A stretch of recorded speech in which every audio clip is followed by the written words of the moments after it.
por gentileza, pedir para você abrir a tua Bíblia. Lucas, capítulo 22, versículo 31. Nós vamos ler o versículo 31 e o versículo 32. E fala assim, ó. Simão, Simão, eis que Satanás vos pediu para vos cirandar como trigo. Em outras versões fala, Satanás pediu para peneirá-lo como trigo. O próximo versículo fala assim: mas eu roguei por ti, para que a tua fé não desfaleça.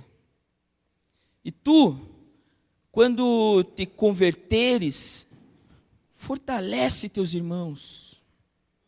Amém? Olha só esse texto que nós estamos lendo. E eu consigo ver nesse texto uma conversa de Jesus e seu amigo Pedro. E Jesus chama Pedro e fala: Pedro, o negócio é o seguinte, cara. O negócio é que vai pegar para o teu lado. Vai pegar para o teu lado, eu estou te dando a letra aqui para você. Satanás vai querer peneirar você.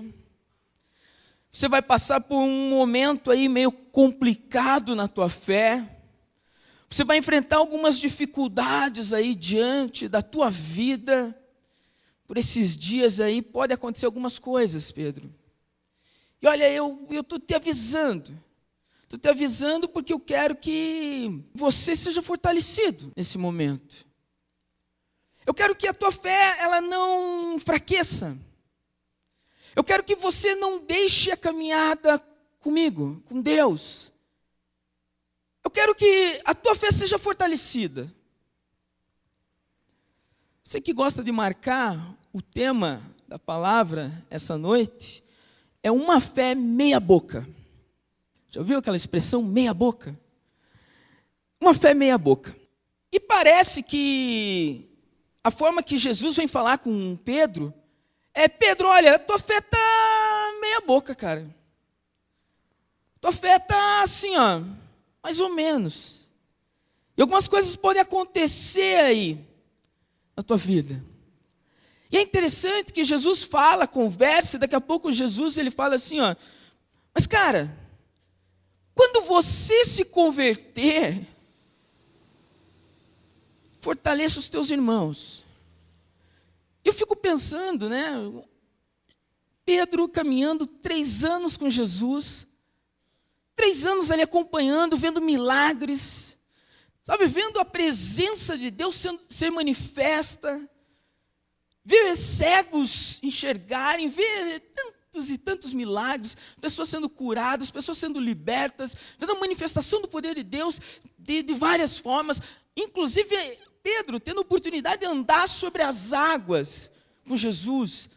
Tanta coisa acontecendo e de repente Jesus vem para Pedro e fala assim: cara, quando você se converter, meu Deus, como assim? Ele está andando com Jesus, ele está tendo a oportunidade de caminhar com Jesus, e Jesus ele chega para ele e fala assim: ó, quando você se converter, o que está de errado nesse negócio aqui? Mas olha, isso daqui vem mostrar para nós, não o fato de que Pedro ele não havia aceitado Jesus como Salvador e Senhor. Porque geralmente hoje em dia nós olhamos a conversão como um ato único. Você sabe quem foi lá na minha igreja? Você sabe o que aconteceu lá? Hoje fulano aceitou Jesus, ele se converteu. Puxa, que legal, sensacional, glória a Deus. Sabe esse ciclano lá? Ele se converteu, amém. Que legal. Mas aqui pela forma que Jesus está abordando Pedro, falando com Pedro, parece que a ideia aqui é um pouco diferente. Não é uma questão assim, ó, vai acontecer alguma coisa na tua vida e daí, pum, você vai se converter. Não, mas parece que aqui é um pouco diferente. E na verdade aqui nós conseguimos enxergar a conversão não como um ato, mas talvez a sucessão de atos, ou talvez como um processo. Um processo do agir de Deus na vida das pessoas. Um processo do agir de Deus aqui na vida de Pedro.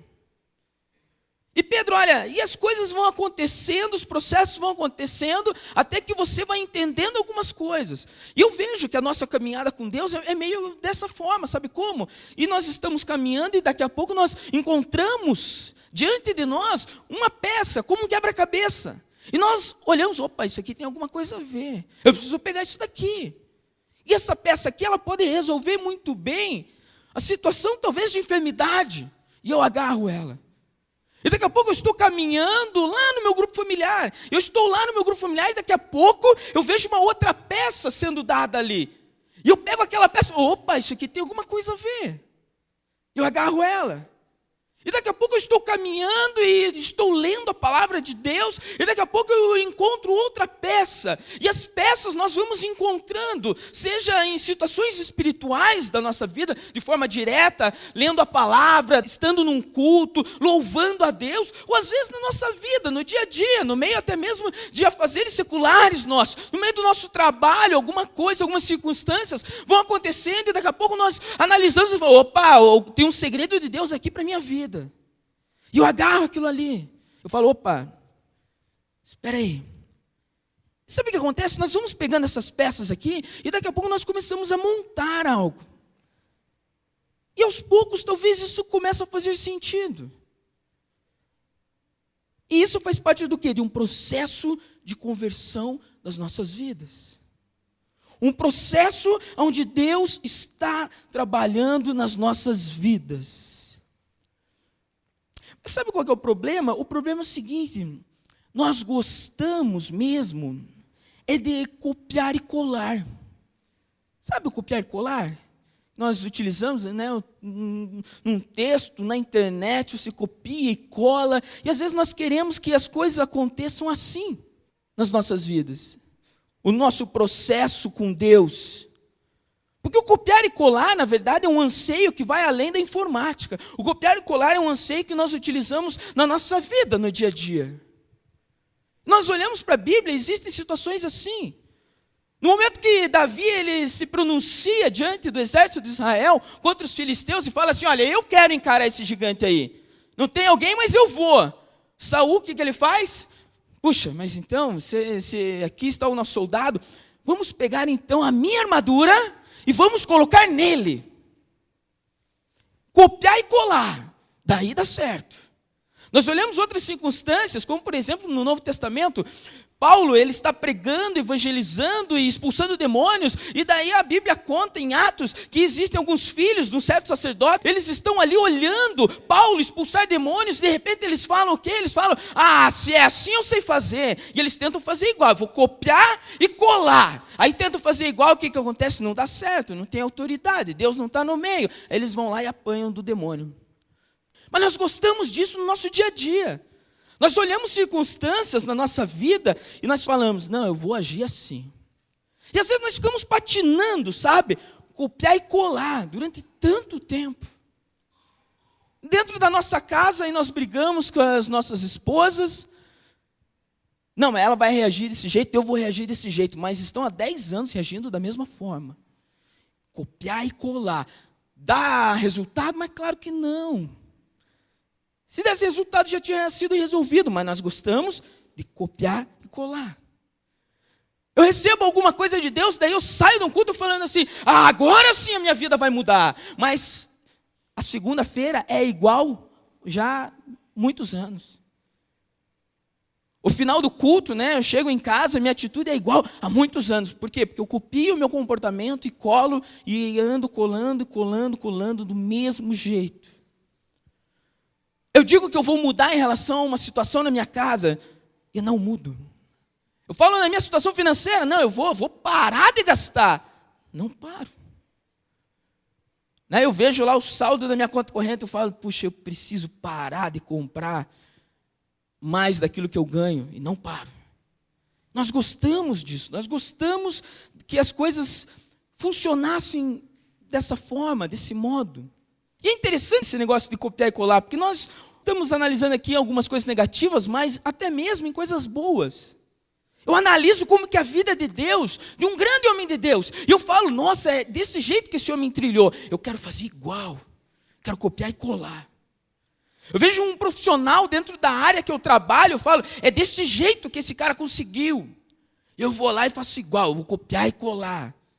As empresas, elas pagam fortunas para contratar as pessoas que vão falar sobre motivação, com o objetivo de ensinar caminhos mais fáceis para toda a corporação, mas com o objetivo de falar assim, ó, é copiar e colar, pessoal, dá certo? Claro que não dá.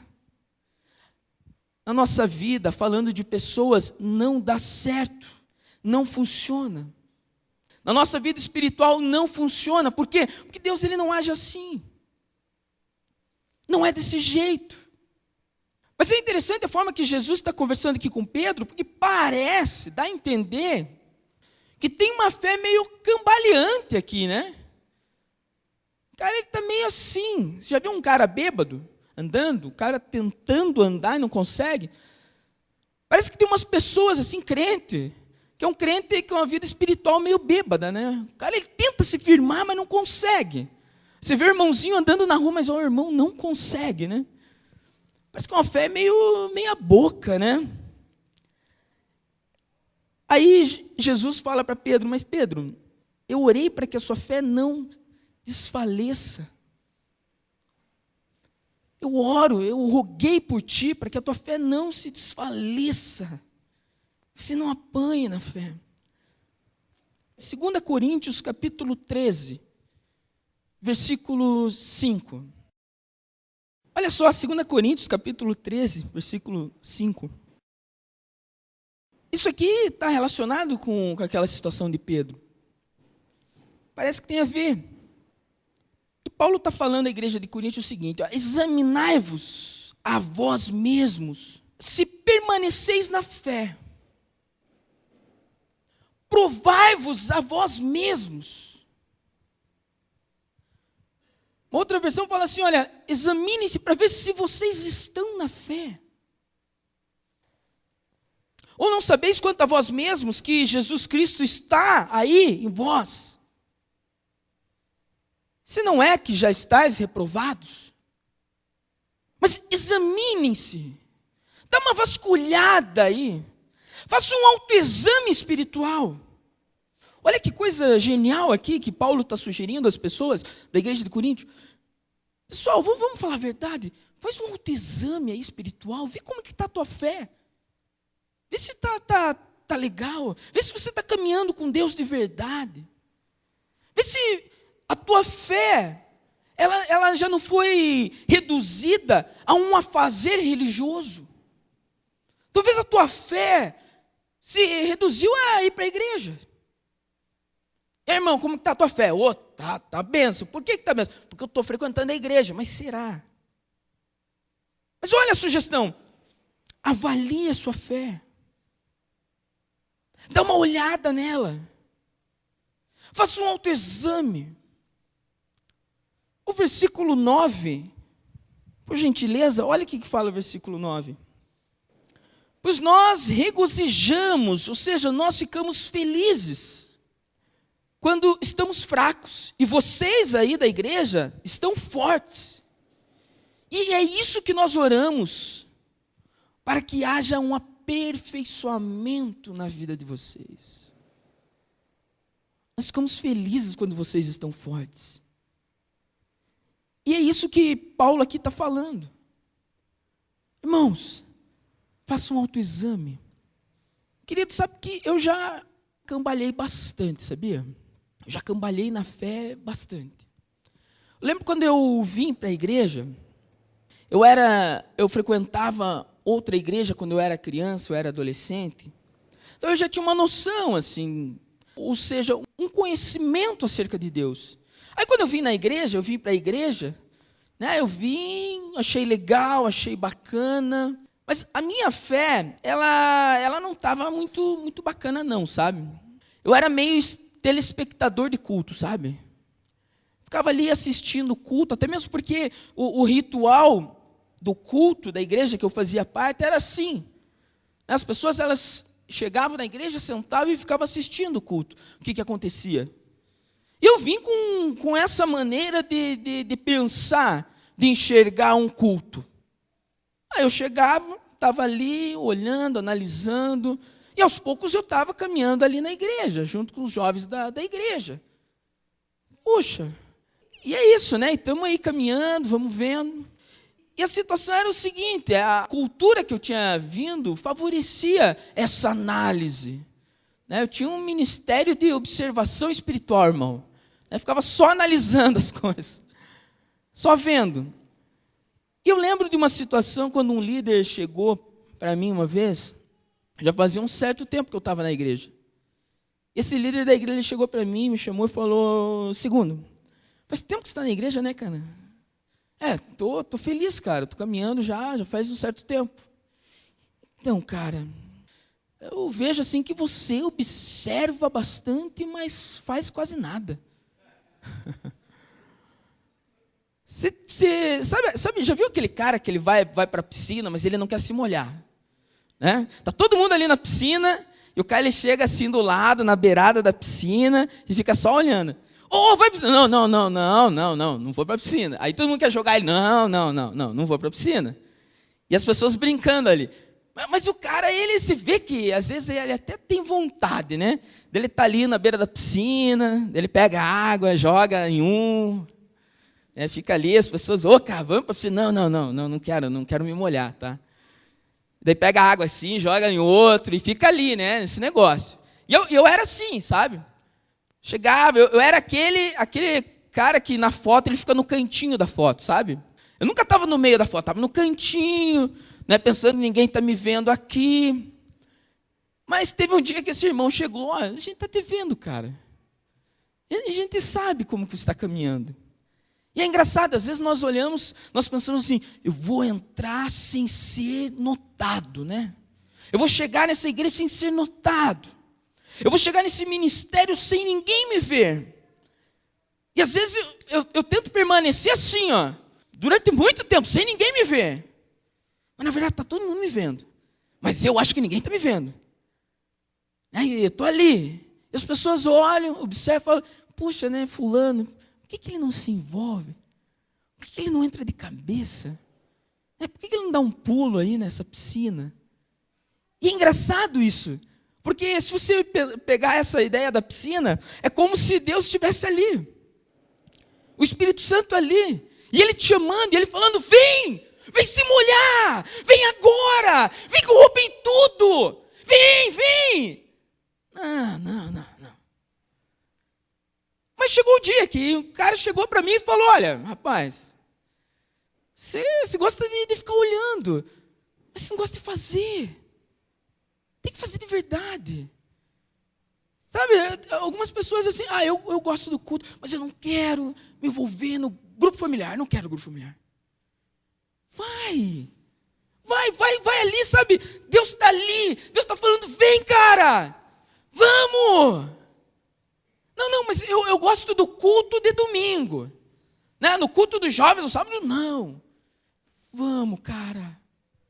Não, eu gosto, né, de chegar no culto atrasado, porque eu não gosto do louvor. Eu gosto da palavra. Né? E nós ficamos assim, sabe? Dando voltas e analisando as coisas. Mas sabe o que aconteceu? Chegou esse momento. E chegou esse momento aqui. Quer ver do versículo anterior? O versículo 5. Examine-se a si mesmo. Chegou um irmão que falou para mim, está na hora de você fazer um autoexame na tua fé. Sabe, está na hora. Faz um autoexame aí na tua fé. Dá uma olhada. Como que está essa fé? Puxa. E você sabe que esse toque da palavra, para nós, ele é muito importante. De chegarmos em alguns momentos, em algumas situações, e nós começarmos a parar, para analisar e perceber. E às vezes nós olhamos pessoas que tentam fazer isso e às vezes a gente não gosta, sabia? O pastor lá veio dar de dedo. Ou o líder lá veio dar um sermão. Mas sabe o que nós estamos às vezes querendo fazer? Isso aqui, deixa eu ajudar ele a se examinar. Eu acho legal porque no versículo 9 ali, a forma que Paulo fala, olha, eu fico muito feliz mesmo, quando vocês estão fortes e eu estou fraco. Porque o importante é que vocês sejam aperfeiçoados. O foco não está na minha vida, está na tua vida. É aí que está o foco. É aí que eu quero ver um crescimento. E olha, e aquilo ali para mim foi algo sensacional, aquele toque. Porque aquele toque fez eu querer me jogar. E eu falei, é isso, eu preciso mesmo, é verdade. Aquilo que aquele irmão veio falar para mim, na verdade, ele foi enviado por Deus. Deus usou ele para falar aquilo. Eu falei, é isso, Deus, eu quero. Eu me joguei. Achei sensacional. Mas estou falando de fé cambaleante, uma fé meia boca, eu já tive outros momentos da minha vida também.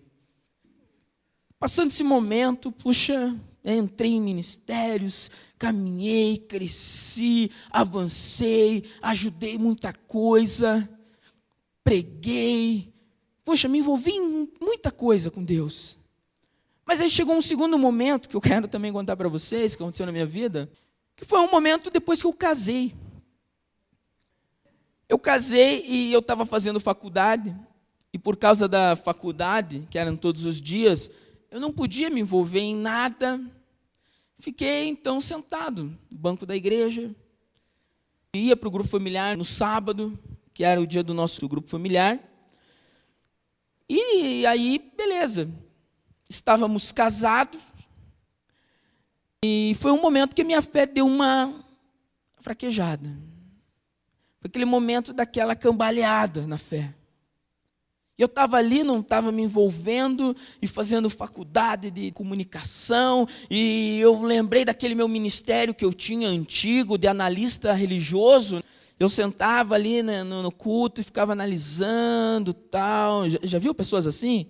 Às vezes tem, sabe? O cara senta aí, tá uma bênção o culto. Irmão, você viu que bênção que estava? O cara nunca vê. Mas por que o cara nunca vê? Porque o coração dele às vezes não está nisso. E às vezes o coração dele está em alguma coisinha que aconteceu no culto. Sabe, a coisinha é... a guitarra estava muito alta, aquilo estragou o meu culto. Tinha um ventilador que estava inclinado 15 graus na minha cabeça. Aquilo acabou com o meu culto. O pastor, ele gaguejou. Na hora que o pastor gaguejou, aquilo acabou com o meu culto. A irmã ali da dança levantou o pano na hora errada. Aquilo ali estragou. Tem pessoas assim. Mas, irmão, eu estava numa situação que era assim, eu tava feio, sabe, irmão? Eu estava feio. Foi a situação que eu acho que eu mais matei a Eliane de vergonha. Porque eu lembro que nós chegávamos no culto, e eu ficava o culto inteiro, o louvor inteiro. Você vê, o cara que ele gosta de sentar na frente, o cara começa a sentar para trás, o negócio vai ficando feio, sabe, irmão? E eu comecei a sentar para trás aqui, sabe? Um dia estava aqui, outro dia estava mais lá atrás, mas acontecia o seguinte, eu estava no culto, e o louvor e todo mundo de pé. Agora imagine, todo mundo de pé, e o marido da Eliane sentado. O culto inteiro, marido da Eliane sentado. A Eliane chegava em casa e falava, amor, você me mata de vergonha assim. Ué? Pô, estou indo no culto, já não está bom? Né? Pense, não era um culto, aconteceu quantas vezes isso? Segundo, uma vez? Não, várias. Né? E o negócio foi piorando, ia sentando mais para trás, sabe? Não, a Eliane tinha até um nível assim, a falar, até aqui dá, né? Porque senão não dá, mas às vezes a gente ia mais para trás. E ficava o culto inteiro, louvor, não sei o quê, e eu ali, ó. Graças a Deus que não era o tempo dos smartphones, né? Porque senão eu ia estar com o smartphone assim, né? Se fosse hoje em dia. Ali, mandando WhatsApp, alguma coisa. Mas era o culto inteiro sentado, cara. Meu Deus, e a Eliane falava, amor, assim você me mata. Mas sabe que, olhando para trás, aquilo que aconteceu, olhando essa situação, eu fico feliz de algo que aconteceu. que foi o seguinte: mesmo que eu estava triste, mesmo que eu estava desmotivado, mesmo que eu estava enterrando o meu chamado, o meu ministério, analisando tudo, sendo crítico, eu não deixei de vir no culto. E sabe, o não deixar de vir no culto representava uma possibilidade de um dia Deus vir me pegar. Vamos para o culto, vamos. Mas eu fazia questão de ir emburrado. E sentava ali, e ficava. Mas sabe o que acontece? Acontece que tem o dia mau, não tem? E tem o dia ruim. E às vezes acontece que esse dia ruim se encaixou, uma coincidência, que era o dia de vir para o culto. E mesmo que eu vinha com aquela atitude de, não sei, não gosto, tal, reinando, cheguei no culto, sentei ali, mas tem aquele dia ruim. Aquele dia que a presença que você quer não é a presença do Fantástico, né? Os cavalinhos do futebol ali, o apresentador do Fantástico, o Schmidt. A presença que você quer é de Deus. Presença que você sabe que está faltando ali é dele. Aquilo que você mais quer, mesmo que você está sentado ali, não acabe essa música. Não acabe esse louvor. Essa palavra que o pastor está pregando, às vezes você não está nem aí, mas às vezes você recebe ela e fala assim, miserável, ele pregou para mim hoje. Ele me acertou. E ele não é o pastor, é Deus. Ele me mirou hoje. Ele me encontrou aqui. Sabe por quê? Porque deu uma coincidência. E tudo aquilo que eu estava precisando era justamente isso. Fazer uma avaliação. Examinar a minha fé. E no momento que nós chegamos nesse dia, mas com convicção, sem necessidade de ser levado por ninguém. Irmão, você precisa fazer uma avaliação. Contei o outro exemplo, que alguém chegou para mim e me falou, me deu um toque, aquilo abriu os meus olhos, mas tem uma outra circunstância que não precisa chegar a ninguém, a não ser o Espírito de Deus aí. Meu irmão, aí nesse dia ele convida você a fazer um autoexame. E sabe que é assim mesmo, tem dia que a tua fé está no vermelho. É assim como Paulo fala, não é que eu tenha agora alcançado tudo, chegado numa posição, muito pelo contrário, irmão. Poxa, a gente precisa correr atrás, eu preciso caminhar igual você caminha. Eu preciso buscar Deus igual você busca, assim como qualquer outro pastor. Eu tenho a sede e o desejo e a fome, assim como você tem. E nós precisamos entender disso, nós precisamos correr atrás disso.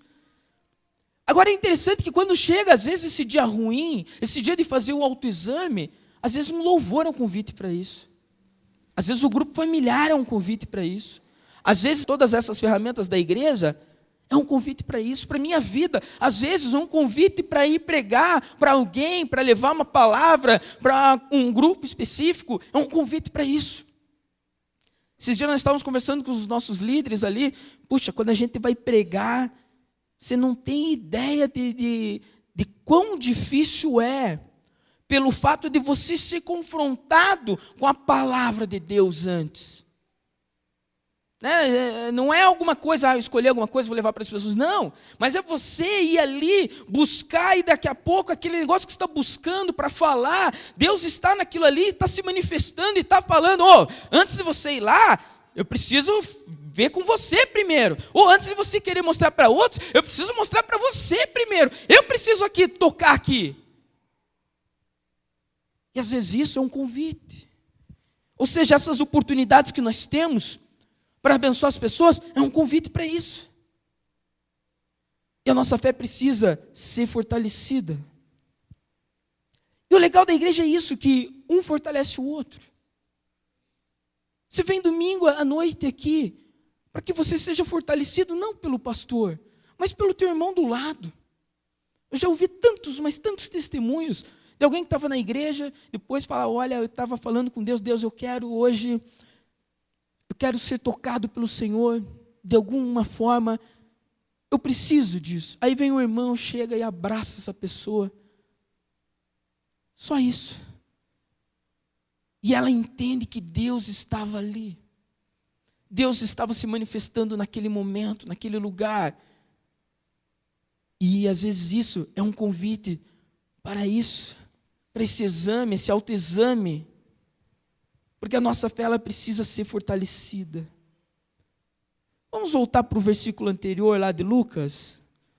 Olha só que legal, lá em Lucas capítulo 22, o versículo 32, que estávamos lendo no início. Eu orei por você, por ti, para que a tua fé não se desfaleça. E aqui que é interessante, olha, e você, quando te converteres, fortalece os teus irmãos. E às vezes nós pensamos que passar por uma luta nas nossas vidas, passar por algumas dificuldades nas nossas vidas, acaba no momento que acabou a luta. E pronto. É como se eu passasse por uma circunstância, um momento de dificuldades na minha vida, e no momento que eu chego até o outro lado, como se eu fosse atravessar talvez um rio ou alguma coisa, e eu cheguei no outro lado, é como se Jesus estivesse ali, me abraçasse, falasse, desse um tapinha nas minhas costas e falasse assim, é isso aí, eu estou com você. Sensacional, você fez bem, parabéns, você é o cara, olha só, você conseguiu. Aí quando nós olhamos esse texto aqui, eu consigo ver aqui algo mais. E o que Jesus está falando assim, olha, Pedro, quando você passar pelas dificuldades, quando você conseguir atravessar isso, quando você se tornar vencedor, aí eu quero que você torne os outros vencedores. Aí eu quero que você ajude as outras pessoas. Quando você vencer, eu quero que você fortaleça os teus irmãos. Quando você pensar que agora sim, consegui, tem um testemunho, Deus fez algo, não é para guardar para você. Mas agora é o momento de você pegar aquilo ali e fortalecer outras pessoas. Deus quer fazer de você, em muitos momentos da tua vida, um vencedor. Não é para você subir no palco sozinho, não. É para que você ajude outras pessoas a serem vencedoras também. Sabe o testemunho que você tem para contar daquilo que Deus fez? Se você tivesse noção do quanto as pessoas estão precisando ouvir só esse testemunho. Só isso. Só isso. Puxa, Deus fez algo na minha vida. Eu tinha um casamento ruim e Deus mudou. Eu tinha uma situação, uma vida destruída e Deus mudou. Pronto, mas o processo, e é isso que nós estamos falando, foi vencedor, foi vitorioso, mas agora você precisa fazer os outros vitoriosos também. E por isso você precisa arregaçar as mangas. E você precisa fazer com que o reino esteja em movimento a partir da tua vida. A partir dos milagres de Deus sobre você. A partir daquilo que Ele já liberou sobre você. Você precisa agora abençoar outros. Eu quero ler novamente o texto de 2 Coríntios, nós estamos lendo agora, 13, versículo 5. Examinai-vos a vós mesmos, se permaneceis na fé. Provai-vos a vós mesmos. Ou não sabeis quanto a vós mesmos que Jesus Cristo está em vós? Olha que legal isso. Que legal esse texto. Faça um exame na vida de vocês. Mas vocês não percebem que Cristo está em vocês? Que Cristo está aí. Você não consegue perceber isso? Faça um autoexame. Porque senão nós ficamos pensando assim, não, isso aqui, examinai-vos a vós mesmos, é para o momento que a tua fé está ruim simplesmente. Mas também é para o momento que a tua fé está legal, está boa, você está forte. E o texto aqui, que Paulo fala para nós é o seguinte: por acaso Jesus não está aí? Por acaso Jesus não está vivo aí na tua vida? Por acaso Jesus não está se manifestando aí na tua casa? Por acaso você não vê milagres de Deus aí com você? Por acaso você não sabe que o Espírito Santo de Deus, ele mora dentro de você? Por acaso você não tem ideia que o Espírito Santo que está aí, ele está se remexendo dentro de você, para que algo aconteça em relação a essa cidade, a esse mundo, a esse estado, às pessoas que estão próximas a você? Algo precisa acontecer. Examine a tua fé, dá uma olhada, dá uma vasculhada, dá uma averiguada, e no momento que você olhar ali, você vai encontrar quem ali? Deus, o Espírito Santo, o poder de Deus, ele está aí. No momento que você entender isso, vai fortalecer os teus irmãos, vai ajudar eles, vai dar um help para eles. Mas nós precisamos perceber. E no momento que nós percebemos, aí as coisas não podem ficar do mesmo jeito. Irmão, posso cambalhar na fé, posso ter dificuldades, posso ter momentos que eu preciso realmente usar de forma desesperadora as ferramentas da igreja, que eu tenho que correr para o meu pastor, falo: pastor, dá um help aí, brother. O negócio está pegando, cara. Me ajuda. Tem um momento que tudo que eu preciso é me entregar para Deus no louvor e você falar assim: puxa, esse louvor hoje é para mim. Eu preciso pegar a palavra de Deus e eu preciso receber daqui o meu fortalecimento. Eu preciso me trancar no quarto. Eu preciso chegar lá, fechar o quarto, dobrar os meus joelhos e chorar para Deus. Eu preciso. Esse é o momento de um exame, um autoexame na fé. Um momento que nós podemos nos examinar. Meu querido, quando você perceber isso, a presença que você vai querer, que você necessita, é a presença de Deus. A nossa religião cristã, evangélica, ela é baseada não em normas, mas ela é baseada numa presença. Você precisa dessa presença. Eu preciso dessa presença, presença de Deus. E nós podemos chegar até ela. Nós temos livre acesso a ela. Nós precisamos correr até ela. Sabe o que eu fico triste? Quando as pessoas elas estão abandonando uma igreja, muitas vezes, elas estão abandonando essa presença. E abandonar essa presença, meu irmão, é terrível. Porque quando você aprende a ter forças, a ganhar forças nessa presença, a tua vida é outra, a tua vida é diferente. Não vale a pena largar a mão dessa presença. Não vale a pena fugir dessa presença. Às vezes, ainda acontece de eu me ver na beira da piscina.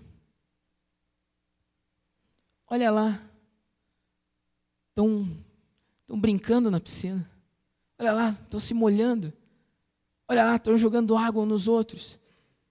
E às vezes eu até sou tentado a me agachar na beira da piscina, pegar água assim, ó, e ficar ali só olhando. Mas eu sei que o meu lugar não é fora da piscina. Meu lugar é lá dentro. Teu lugar é lá dentro, é encharcado. Encharcado da presença. encharcado da presença de Deus, encharcado do Espírito Santo de Deus. E sabe uma alegria que dá? Uma alegria que dá é o seguinte: quando você já passou por circunstâncias de experimentar essa presença, você sabe que é a melhor coisa que pode existir. É a melhor experiência que pode existir. É eu voltar para dentro dessa piscina e estar ali encharcado com a presença dele. Amém? Você recebe essa palavra?